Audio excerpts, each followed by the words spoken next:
Go to Joe 303. Tomorrow, superstars. Tuesday. Is that the stable genius saying that? 30330. My name's Joe Biden. I'm a Democratic candidate for the United States Senate. How many unsafe bridges you still have here in the state of Iowa? And This is a guy who doesn't know what he's doing. We choose truth over facts. We'll see who's sleepy. I'm not going nuts. 30330. we hold these truths to be self-evident. All men and women created by the you know the thing. All right, Chuck. Thank you very much. All right. It's Chris, but anyway. I got started out on HBCU. You don't understand. Why? You're getting nervous, man. I just did Chris. No, I just did Chuck. 30330.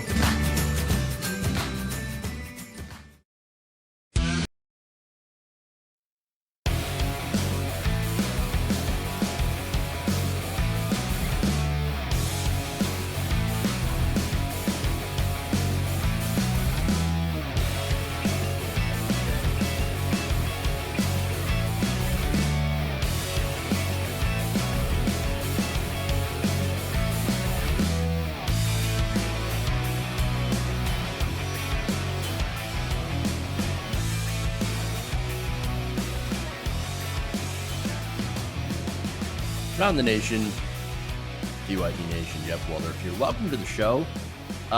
It's Super Tuesday. So now, that could be relative, right? It could be super good or super terrible. I'm a little nervous today. Super Tuesday, I know Bernie Sanders is projected to win quite a few states. But then again, you've got those projections, which you never know if they're correct. And we don't know how the field is looking now that Klobuchar and Buttigieg are out. And so I am on pins and needles, guys. And I think I think you're all too. I don't know. I'm never really confident about any election.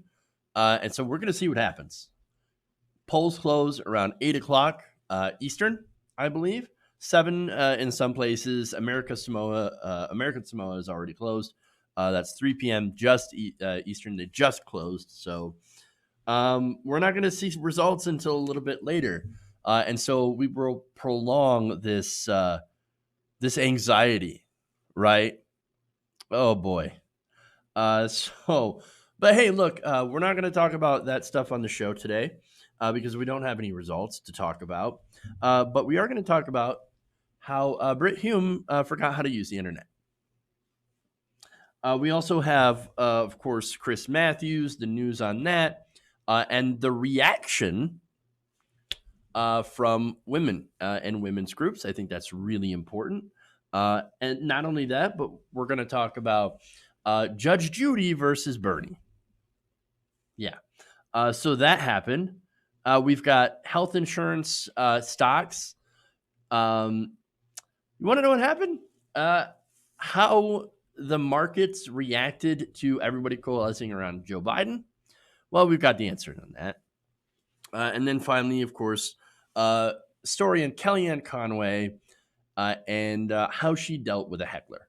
So that's always fun. All right. Anyway, like I said, this is it's going to be a show. It's going to be a good show. But more importantly, it's going to be a very, very interesting day. Whether it is a great day, a fantastic day, or not, we're just going to have to see.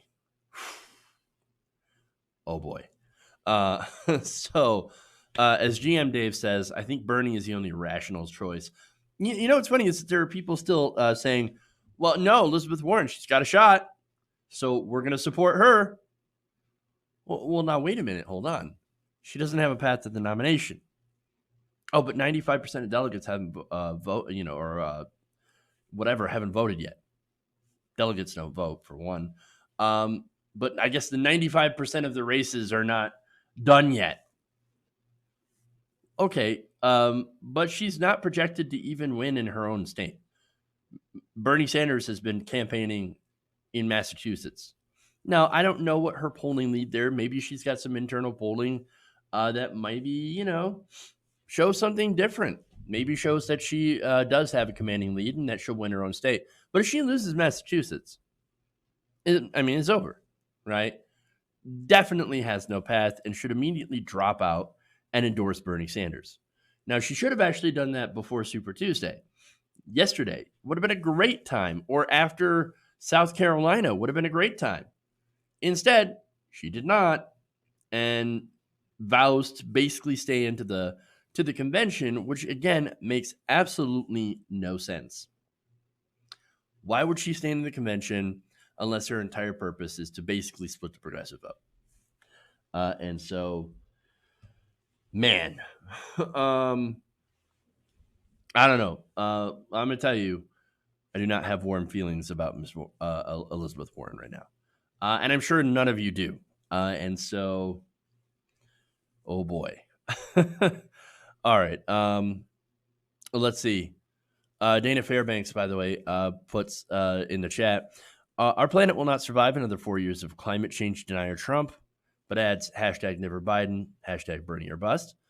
Actus Magus points out that by the end of the day, Bernie should have a fairly commanding lead over Biden.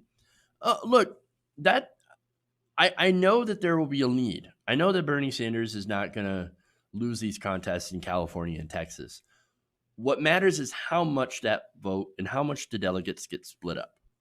So now if the, loss of Klobuchar and Buttigieg will, somehow allow Warren, say she starts getting Buttigieg and Klobuchar's votes, which could absolutely happen. Will she be raised past the point of viability? Is she the second choice for Pete and Amy voters, or is Sanders the second choice, or is Biden the second choice?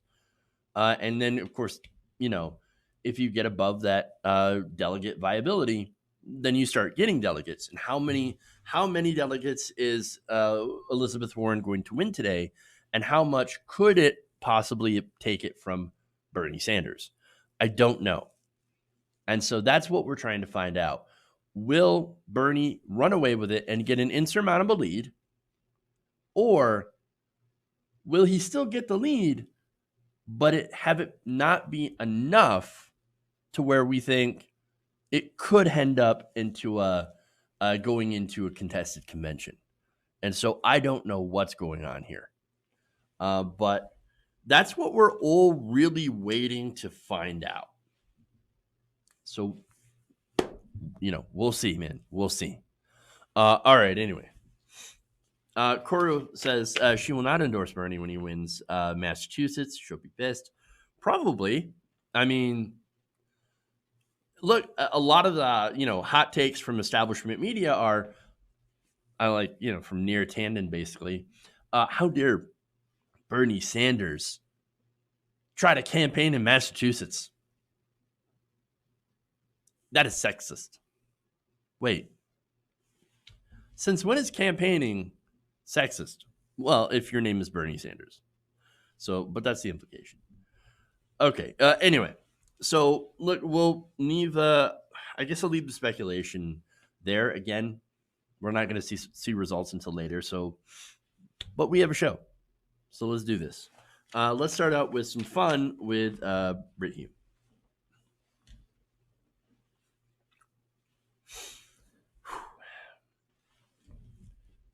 Now, most regular people aren't expected to be very internet savvy, even in this world of the Twitters and the Instagrams and the Facebook and the TikToks, and all the rest.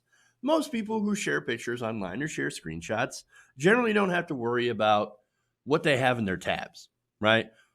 That, and if they have something in there that's not great, getting out to the rest of the world and embarrassing the crap out of them. Now, that is, of course, unless you're a Fox News host who happens to be looking at naughty stuff at work. Now, on Tuesday morning, that happened. The Conservative Network's senior political analyst, Brit Hume, posted a screen grab of primary election betting odds showing Vice President Joe Biden as the Democratic frontrunner, ahead of Senator Bernie Sanders. So, but it's not the results of that really got people's attention, right? Actually, it was some of the tabs in the search results that got people asking some questions. Let me show you that. So he tweeted this out. He's got some tabs, Sun Trust, access your money, and wait, coronavirus. That's very important. Hey, I just got demonetized. Sexy Vixen's vinyl. Wait, what is that? Hold on there. Yeah, you see that right. So now that post remained online for about 3 hours. Before, of course, being deleted. It got posted at about 5:30 in the morning, deleted by 8. Now, look, here's the thing. I'm not going to kink shame because that's not my thing, right? I don't do that. However, Internet 101, I am going to shame people for not knowing how to properly use the internet and close your damn tabs. If you're going to share a screenshot, make sure that there's nothing naughty on your screen. I'm just saying. And look, he's far from the only one, of course. Remember Ted Cruz, which has now turned into a meme. Alex Jones sharing some unsavory things, depending on what you're into, I guess. The internet is littered with personalities accidentally sending naughty things in their screenshots. Hilarious. So now, of course, this got a lot of attention, and I'm just going to read some fun tweets. Again, we're having fun here. The Mountain Goat says, hey, in Brit Hume's defense, the first Sexy Vixen vinyl tape is an acknowledged classic. I'll take his word for it. Kevin Cruz says, Brit Hume's Sexy Vixen vinyl is a phrase that works to the rhythm of the Teenage Mutant Ninja Turtles and that theme, and now I can't unhear it. Wait, Brit Hume, Sexy Vixen vinyl. Oh my God, it works. It works. Now I can't get that out of my head. Thanks, Kevin.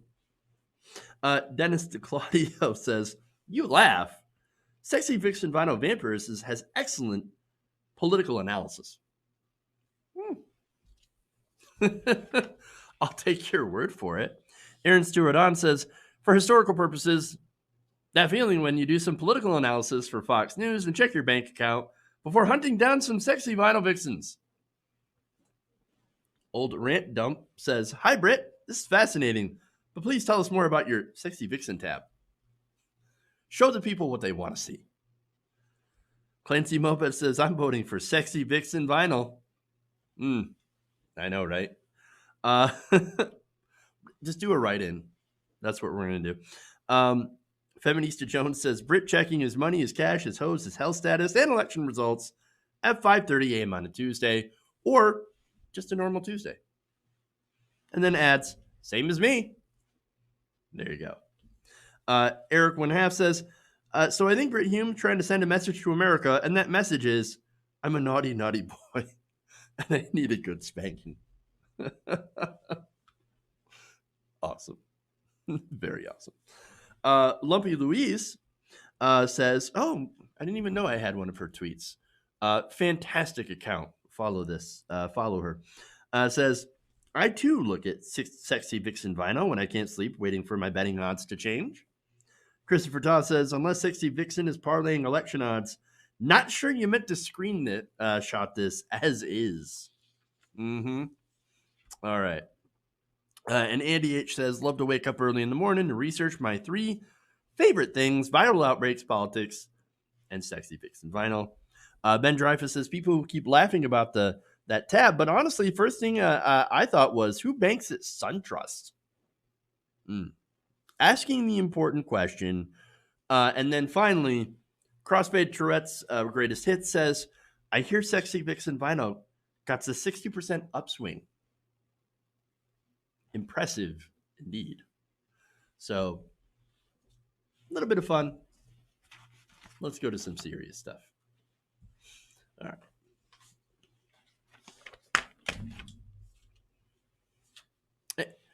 You know what? The first couple of stories I think are kind of a theme. Pervy old men in news. All right.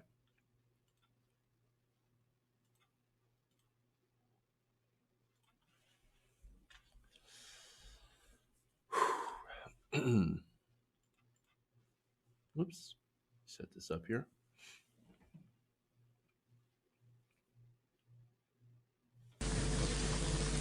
Ladies and gentlemen, we got him.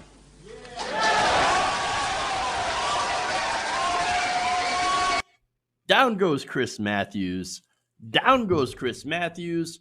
Yes, he is resigned from MSNBC. In fact, he's going to do so here in this next video.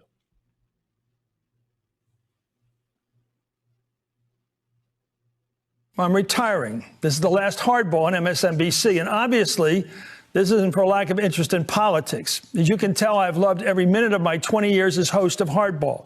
Every morning I read the papers, and I'm gung-ho to get to work. Not many people have had this privilege. I love working with my producers and the discussions we have over how to report the news. And I love having this connection with you, the good people who watch. Well, after a conversation with MSNBC, I decided tonight will be my last Hardball, so let me tell you why. The younger generations out there are ready to take the reins. We see them in politics, in the media, in fighting for their causes. They are improving the workplace. We're talking here about better standards than we grew up with, fair standards. A lot of it has to do with how we talk to each other. Compliments on a woman's appearance that some men, including me, might have once incorrectly thought were okay. We're never okay. Not then and certainly not today. And for making such comments in the past, I'm sorry. All right, so that's Chris Matthews. Now, afterwards, by the way, this is interesting. He didn't come back after that. That was the opening of his show. And then he comes back, or it comes back to, Steve Kornacki, who was then hosting with a pretty shocked look on his face. So there you go.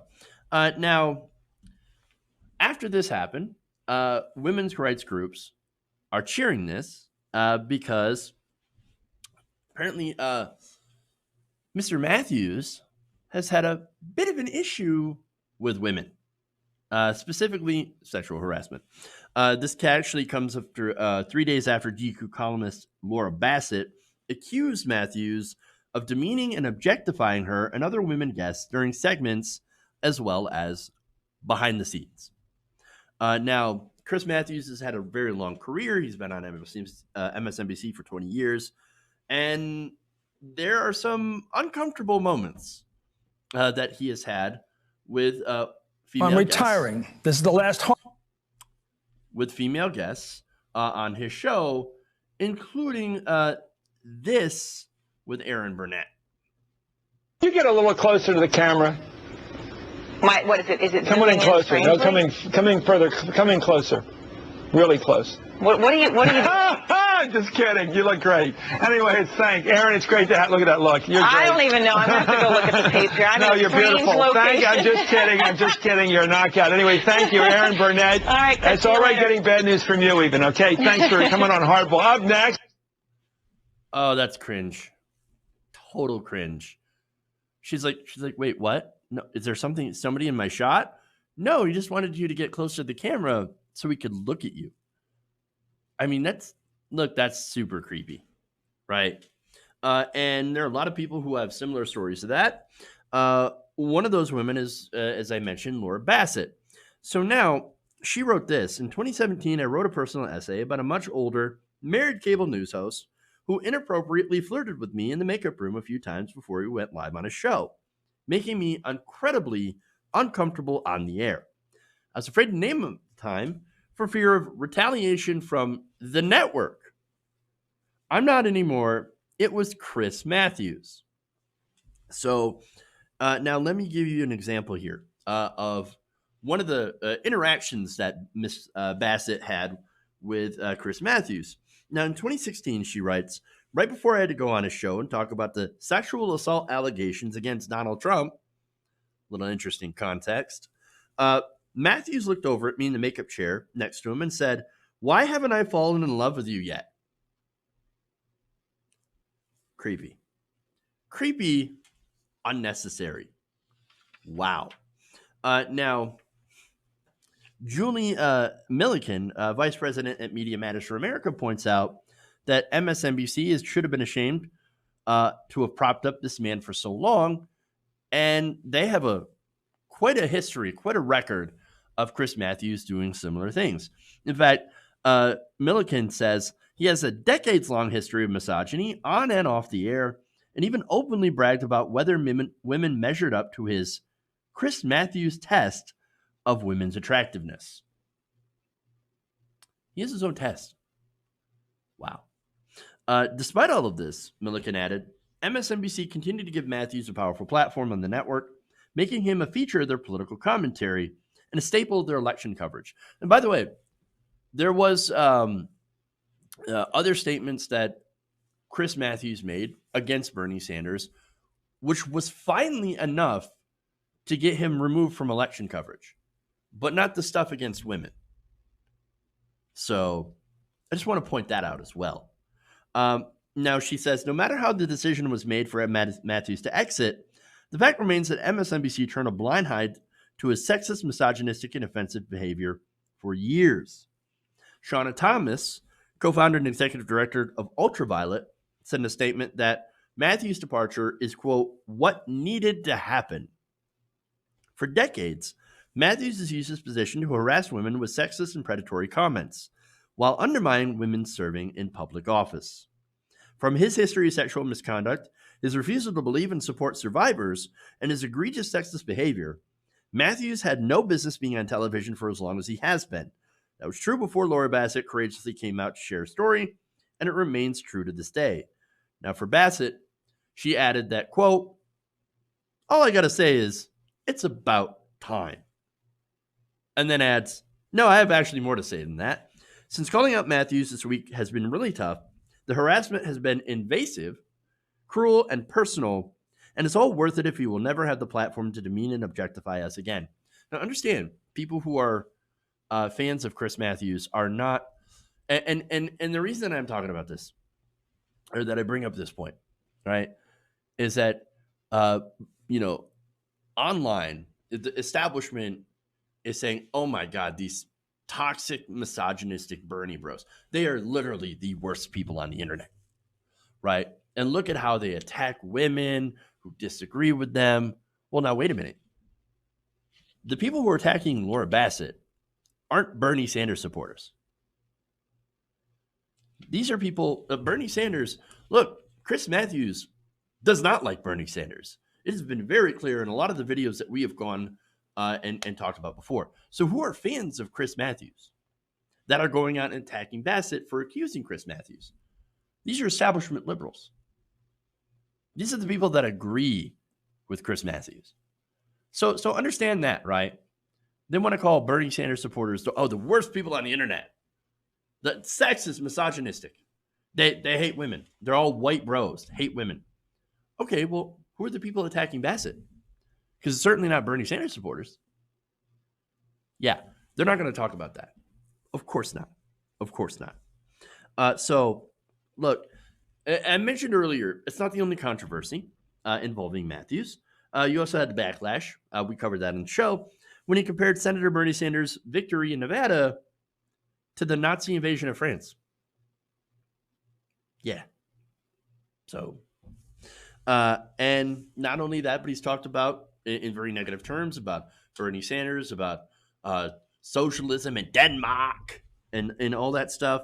And even remarked that he didn't know if Bernie Sanders would cheer if the Reds, right, had, taken people into Central Park to be executed.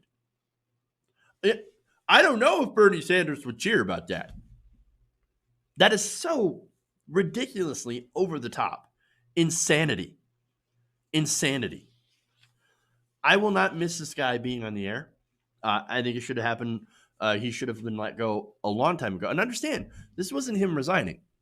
I think what happened is that this was too much heat for Chris Matthews. And he had a little talk with the people upstairs. And they were like, hey, look, either you resign or we push you out. understand that's exactly what happened. So now there are people that are feeling bad for Chris Matthews right now, by the way. Like, oh my God, whatever is he going to do? He loves politics. And understand that is one of the things a lot of people point out. Like, well, he was so passionate about it, and he's not like the, Wolf Blitzer, and he actually was excited about this stuff. Yeah, but understand, his actions were unforgivable. And so, I mean, and absolutely egregious. This guy should not have been on the air. But if you're feeling bad about him not having his job anymore, remember, this man is worth millions of dollars. He has made millions of dollars, and he gets to retire. I don't think I'll ever get to retire. I don't think a lot of you who are watching are going to get to retire. So, in the end of the day, I think Chris Matthews is going to be 100% fine. He's taken time out to write some books. So, write a couple of books. MSNBC or people related to it will push those books, and he'll get millions of more dollars. And so, he's going to be fine. But as far as the women that Matthews had harassed, well, that's a different story. They're not going to be fine. Okay.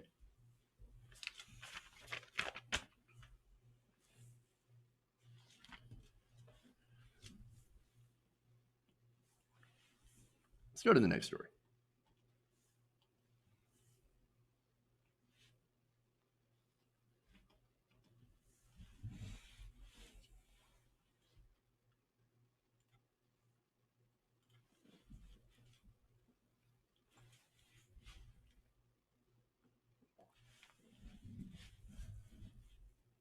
Judge Judy is not a fan of Bernie Sanders. And so recently on MSNBC, she decided to go on the attack, telling Stephanie Ruhle that Bernie Sanders is basically a joke. Take a look. You say that Senator Sanders' revolution is a joke. Why? This is the greatest country in the world. Nobody wants to leave this country. It may need tweaking.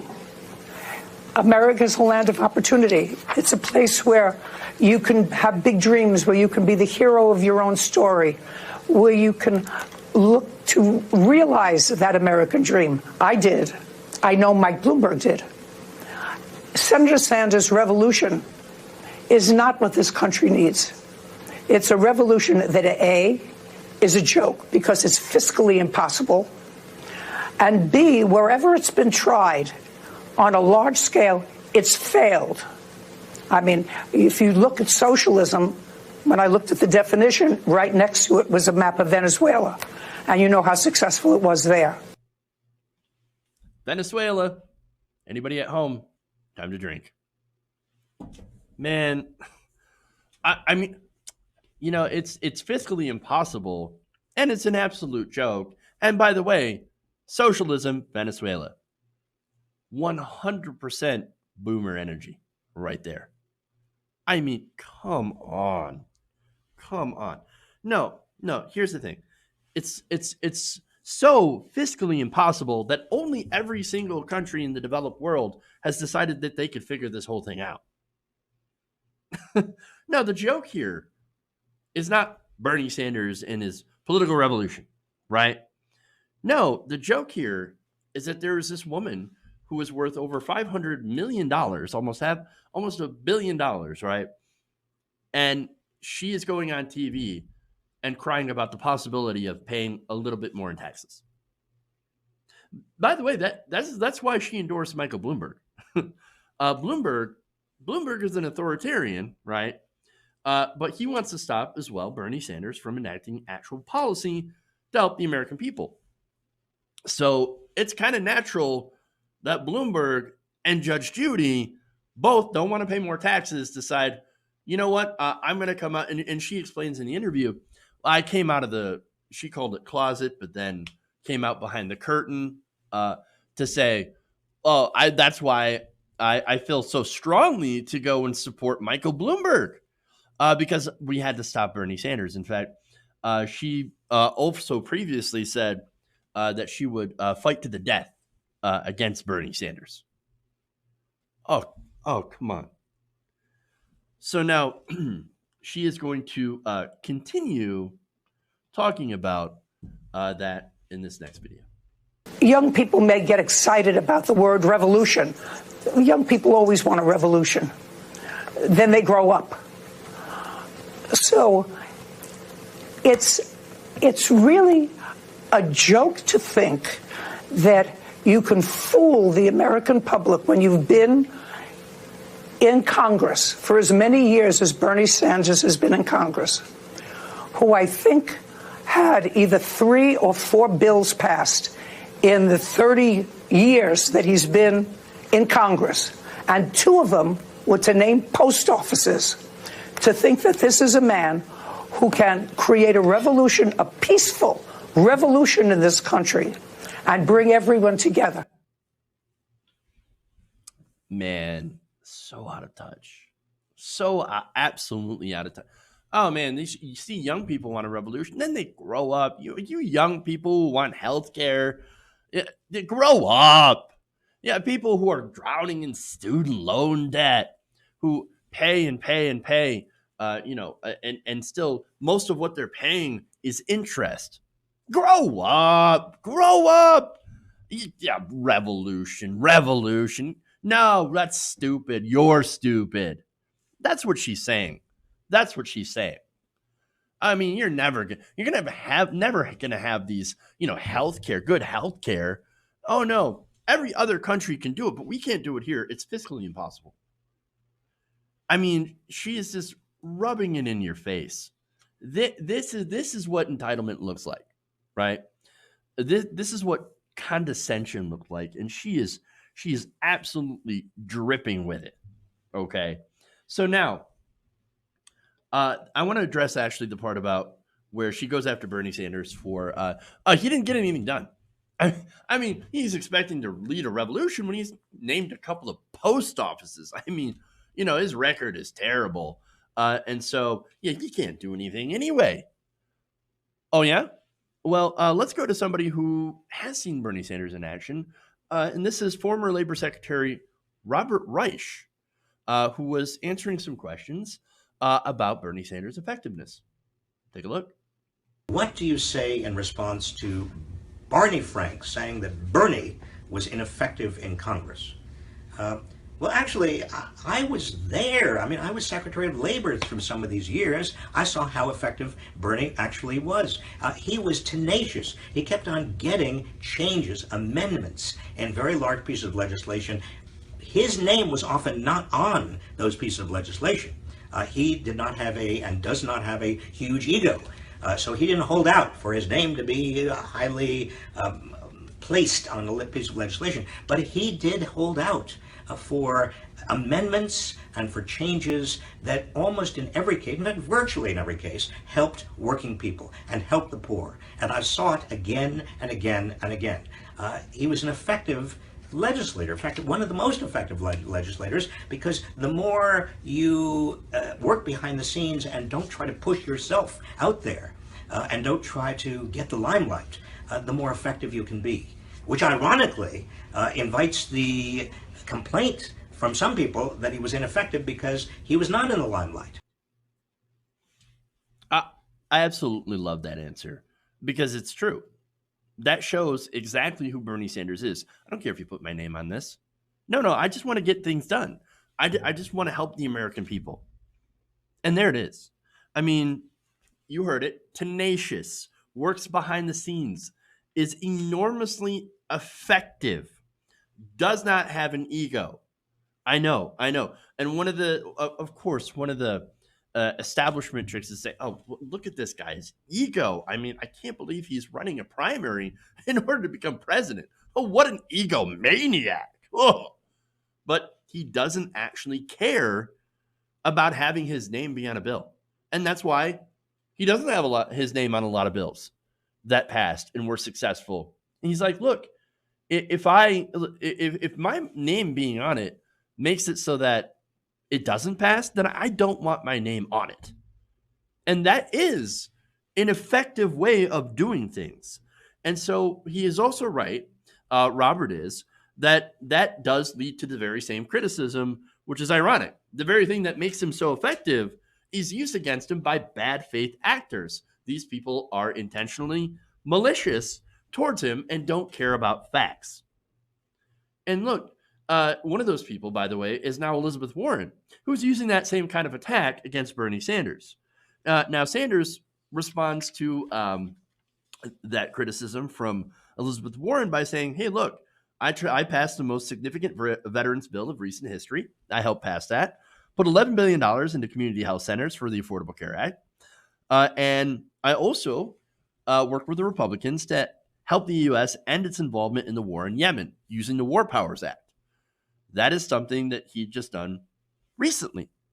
He also said that his calls for free college had helped states put forward free college proposals. And so by shifting that conversation, now that has been put into legislative action because it turns out that these calls for, publicly funded university is actually super popular. And so states like, I believe it was Tennessee, have just started doing their own free college program. And so, look, he's got not only that, but he's pressured Amazon into helping to raise wages for factory workers, and warehouse workers. And so he's done that stuff. He has changed that conversation. And so she is absolutely wrong, Judge Judy is. And so is Elizabeth Warren, and so is Mike Bloomberg. But here's the thing. They know they're wrong. But what they're doing is that they're shamelessly defending their wealth and having even a little bit of a tiny little portion of it be used to help get all Americans health care. It's pretty sick considering how 68,000 people a year, according to a new Lancet study, die because they can't afford health care. And this is all while Judge Judy and Michael Bloomberg sit on a mountain of cash like they're freaking Smaug from The Hobbit. I mean, seriously. And they tell us from on that mountain, oh, it's not possible. Oh, no, you can't possibly get that. 100% unaffordable, even though that it actually shows to have saved $450 billion a year by switching to a Medicare for all system. I mean, it's gross. It's sick. The only joke here is thinking that a racist, sexist billionaire with zero charisma, like Michael Bloomberg, could possibly win the presidency. Scheindlin is delusional. And then she also adds, oh, well, look, I support Bloomberg because he's the only one who's a street fighter that could take on Donald Trump. I'm sorry, did she not see Elizabeth Warren rip Bloomberg's face off at the debate in Nevada?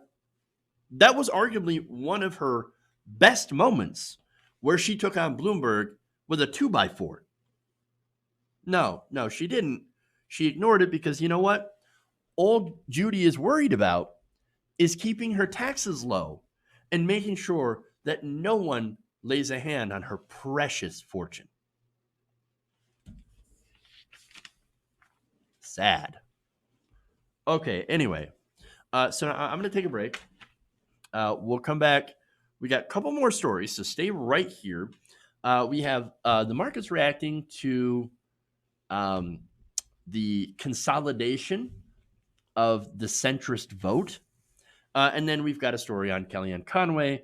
And if there are any updates on Super Tuesday on some of the elections, which, by the way, none of the polls have closed yet, unless, except for American Samoa. But if we have any results, I'll let you know. All right. Stay right here. Around the Nation. We'll be right back.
around the nation, right here, TYT Nation. Jeff Waldorf here with you.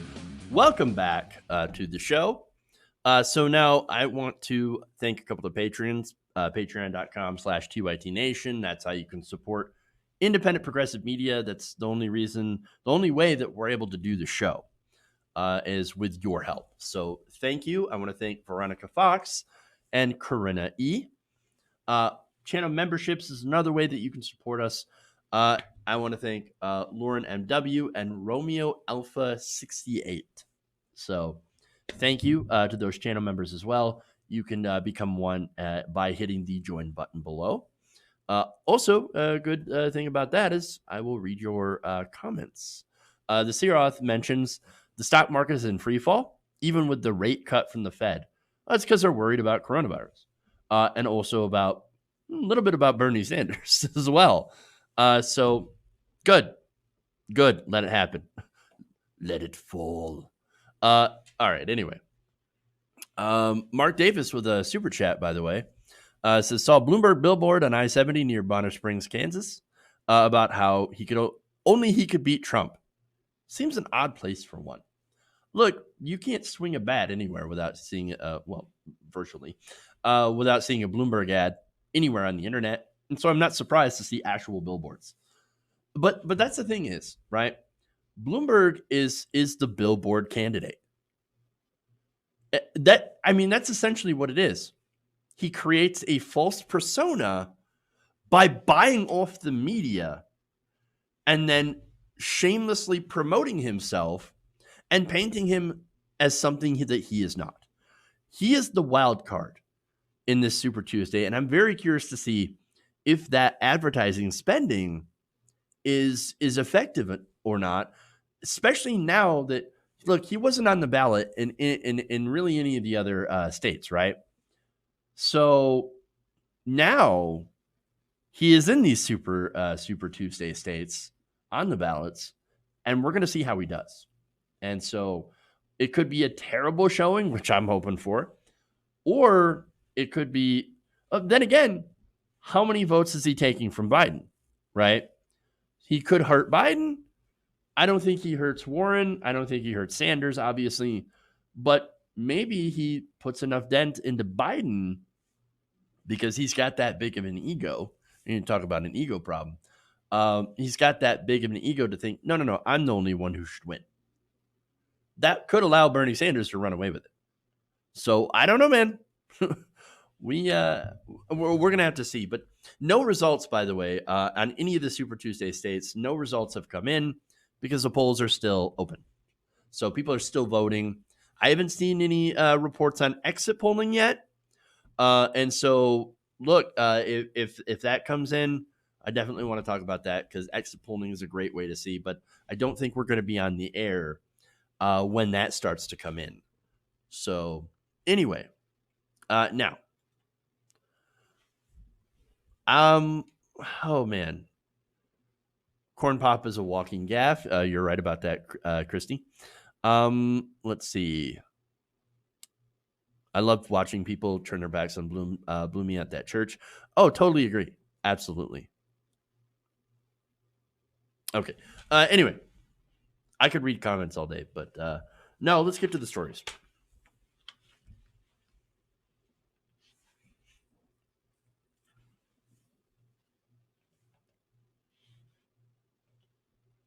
No, Searoth. That's not. No, that's on the main channel.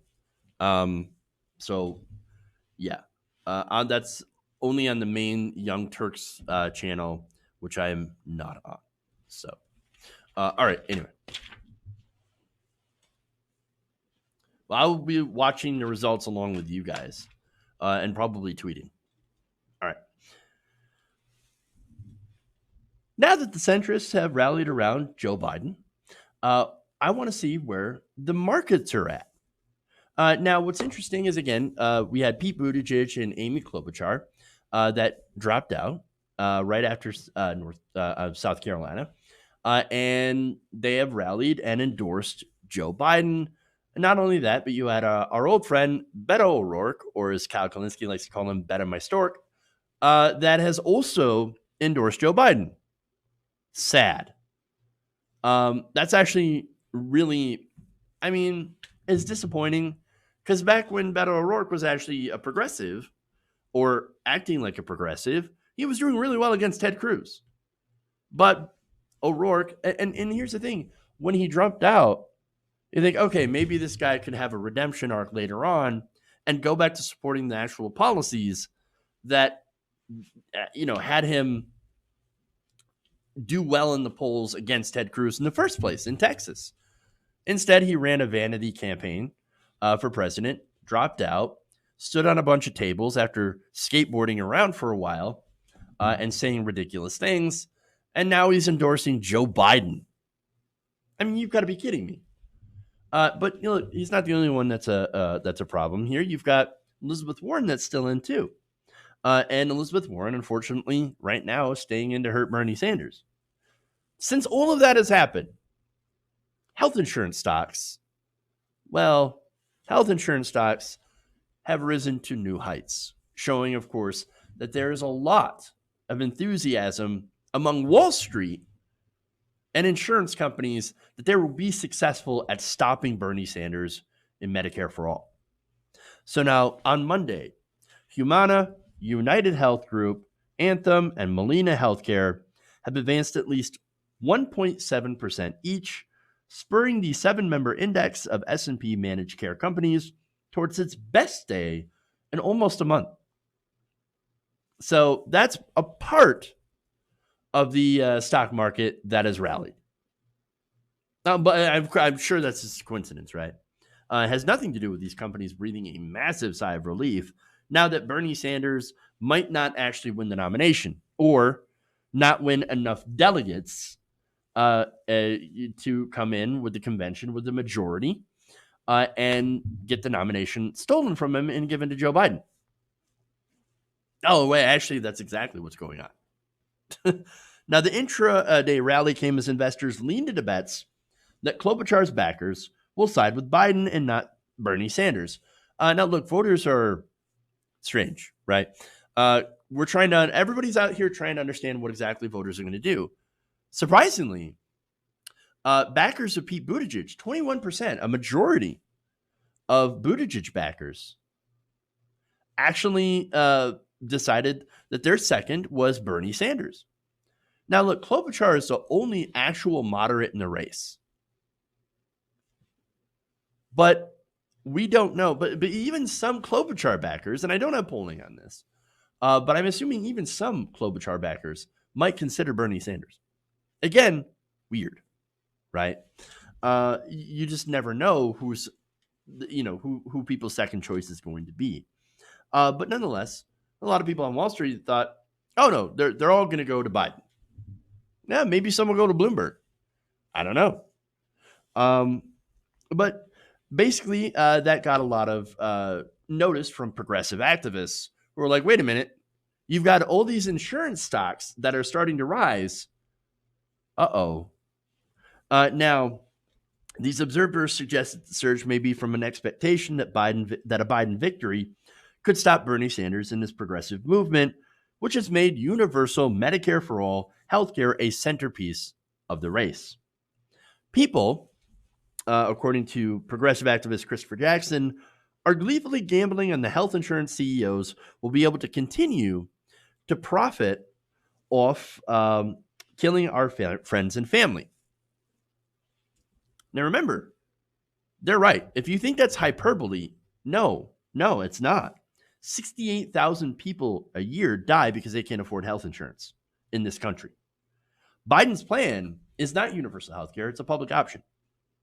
Now, it would still allow health insurance companies to operate.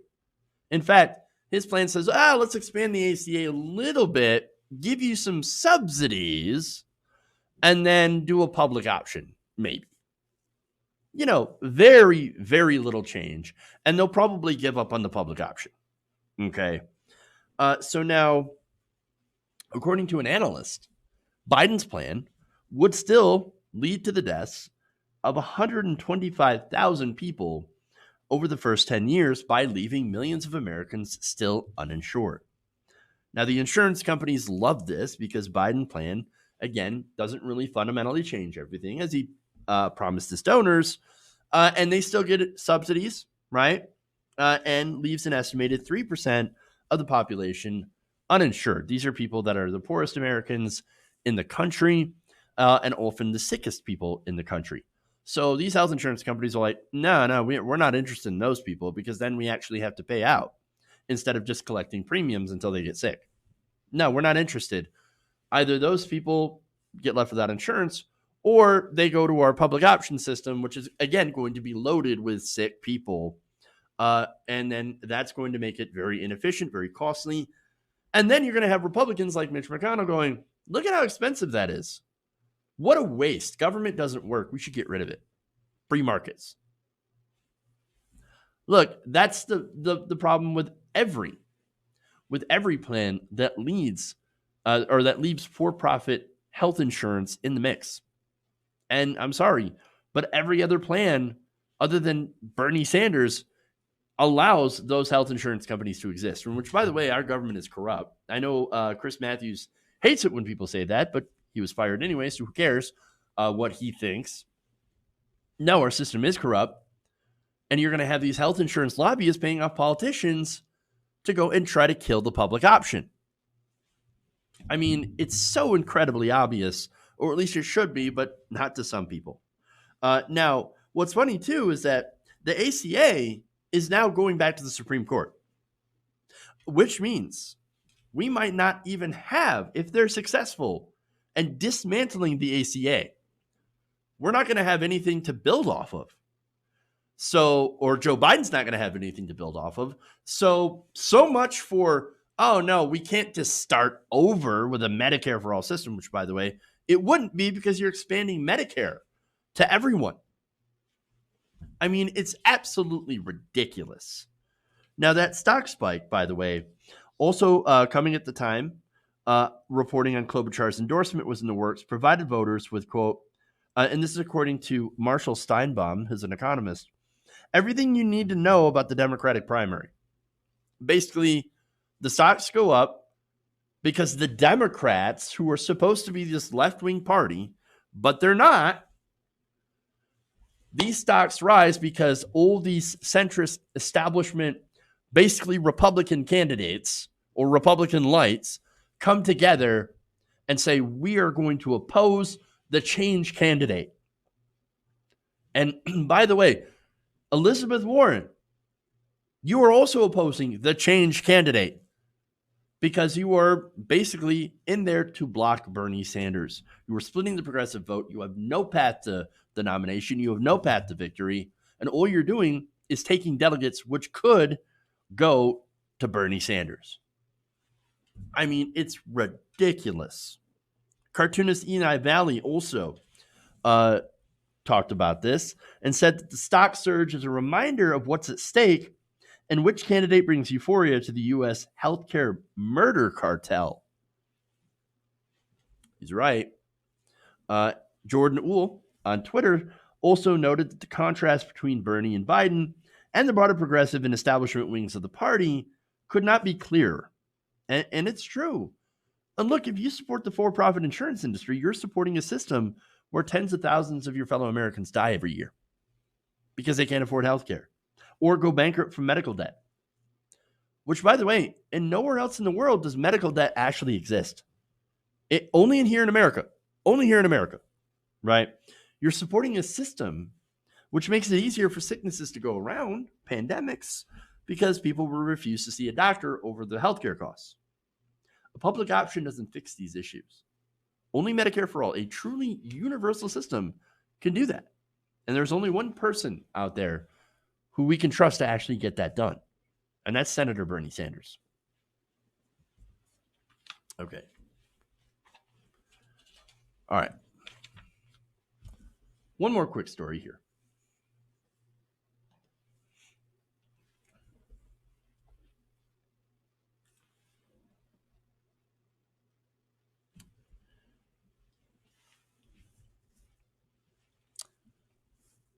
White House advisor Kellyanne Conway told a woman to shut up after she accused Trump of wanting to cut Social Security and Medicare.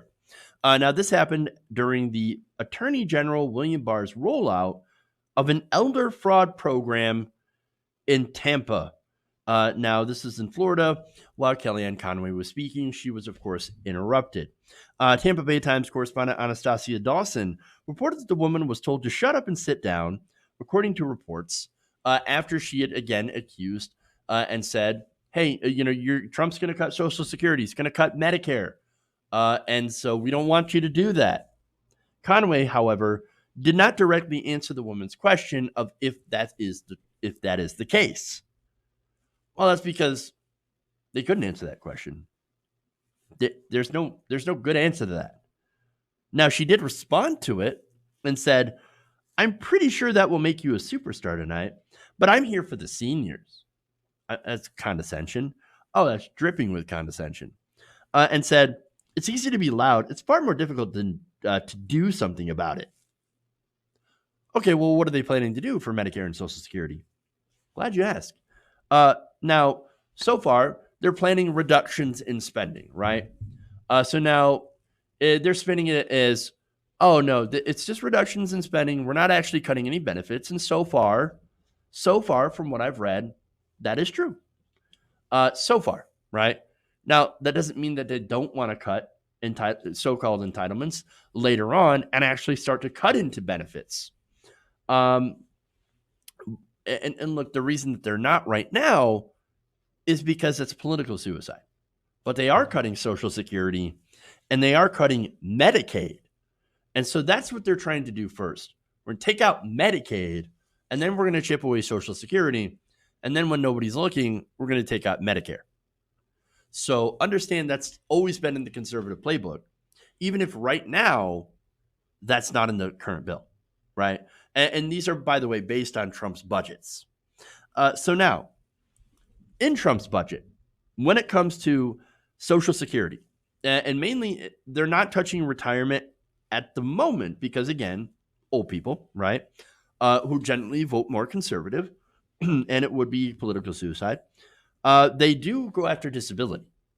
And so they target disability with, it's filled with fraud and abuse and people that aren't actually disabled getting disability checks. So we're going to try to cut down on that, right? So now, according to the bill, disability and Social Security assistance would be cut by reducing retroactive benefits to beneficiaries can receive from 12 months to 6. That means a worker who becomes disabled would only be eligible for half the amount of retroactive benefits once he or she applies. So understand that applying for disability can take a very, very long time, right? Now, if you're disabled, that doesn't mean your bills stop coming, right? It also means you can't exactly work if you're disabled.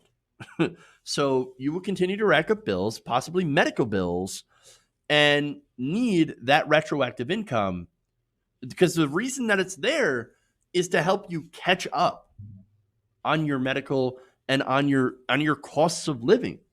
You cut that in half, well, that makes it very, very difficult for people who are already in an incredibly difficult situation to even be able to catch up. So that's devastating. Now, they're cutting Medicaid. Well, look, the Trump budget takes an axe to Medicaid. And how they do so is by turning it into a block grant program. So now that allows states to basically get a set amount of money and then do whatever they want with it. And now what they could do is, again, that leads to cutting benefits because they only have a fixed amount of money. Right now, how it works is that they get however much money that they need from the federal government, right? So now, if you have a downturn in an area, they start losing jobs, an economic downturn. A lot of people decided, well, look, we can't find jobs. We need healthcare. We can afford healthcare. So now we're eligible for Medicaid and decide to sign up. Well, these people are going to get denied because what if they're out of money? That's the problem, right? And again, cutting benefits in order to save money. And then you have states where they could just take that money from Medicaid and say, yeah, we're not going to really offer Medicaid. We're going to plug our state budget holes with the money. That's basically what block grant programs allow you to do is whatever you decide you want to do. Now they say, it's freedom for the states. We should have the states be able to make the freedom to do the choice to do whatever they want with the money.